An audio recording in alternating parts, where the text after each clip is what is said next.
Okay, the third technique will be the forward thrust.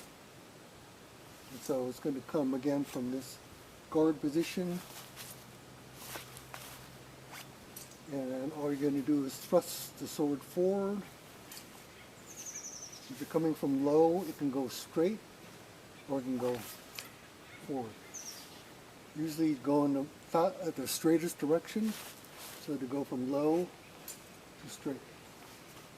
And then in the Dalu, it'll be incorporated with motion from the body as well. Just get used to moving the blade in the vertical, stays perfectly vertical for the thrust. Okay? So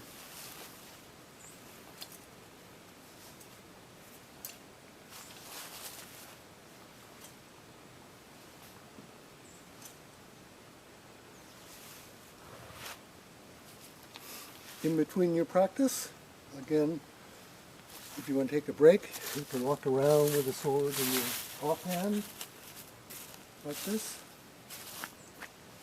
and then go back to practicing.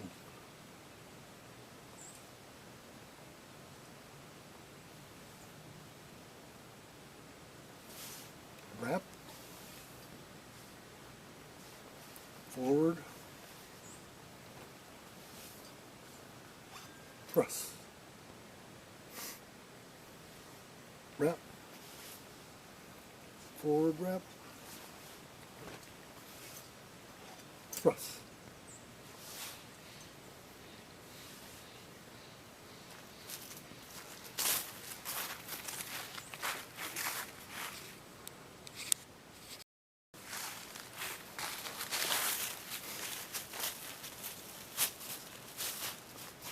Okay, the next technique, call these flower techniques, or sometimes we call them butterfly.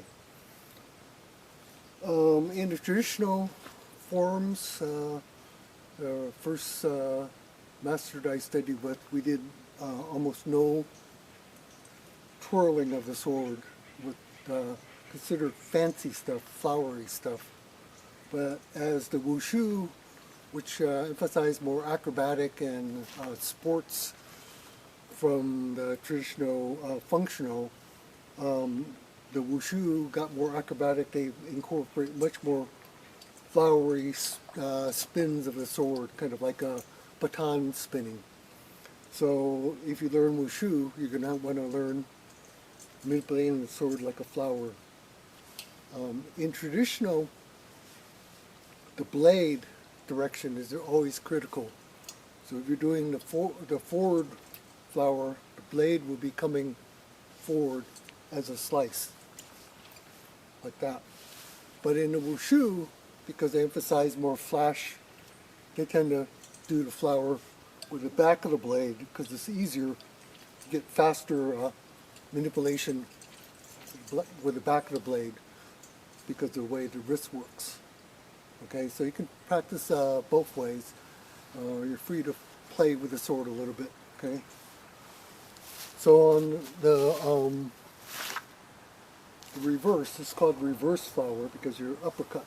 So it comes out of the uppercuts like that. So probably practice your uppercut. On the uppercut, again, the blade should be facing forward,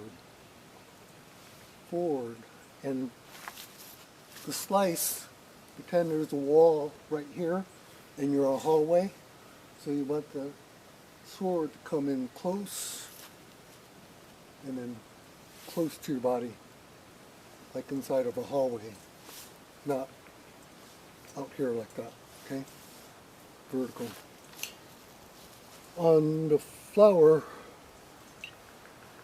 the sword, when it comes to this, so on this cut, you bend from the elbow and then come up. Yeah, elbow.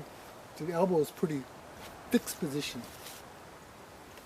And then when it gets to this position here, that's where you use kind of loose grip for coming around this side.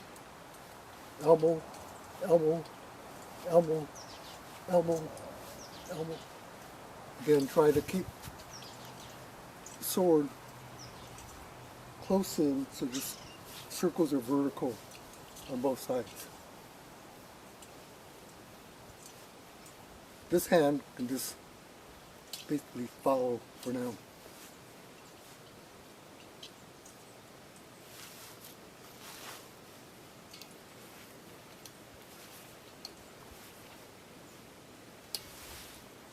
On the forward flower, again, you're using those two fingers and letting the sword drop and circle around. Notice my arm hardly moves. I'm not going like this. It's just mostly from the wrists and the grab. Again, you want the sword to be in close. Imagine a wall on the side, and it comes in. Every time it comes around, the blade is straight. Okay? Once this comes through, you can relax the wrist, let it change, and come around. Okay?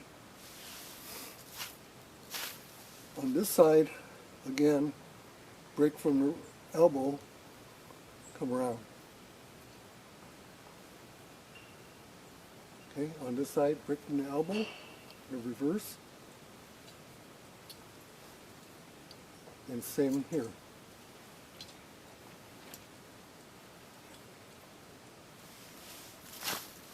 So those are your flowers, okay? You come again from the uppercuts.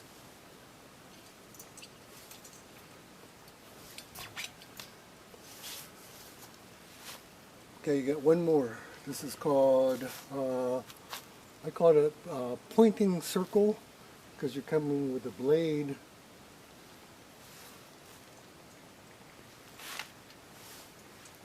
So in the wushu, basically is practice like this. But when your point is coming around,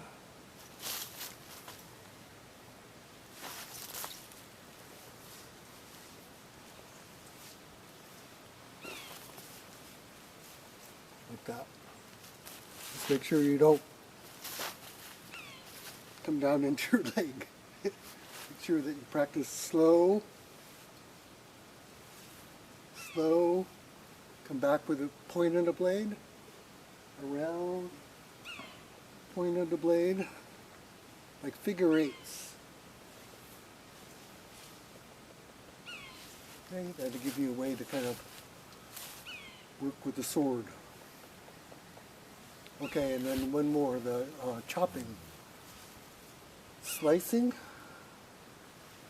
and then slicing. So this is kind of like the forward flower, but now this is more chopping. Big arm motion.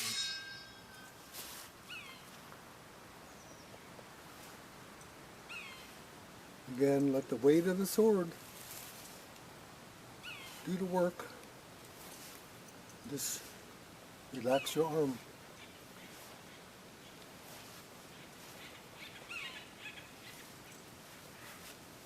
Okay, that's probably good enough for the beginning, just so you can start playing with the sword.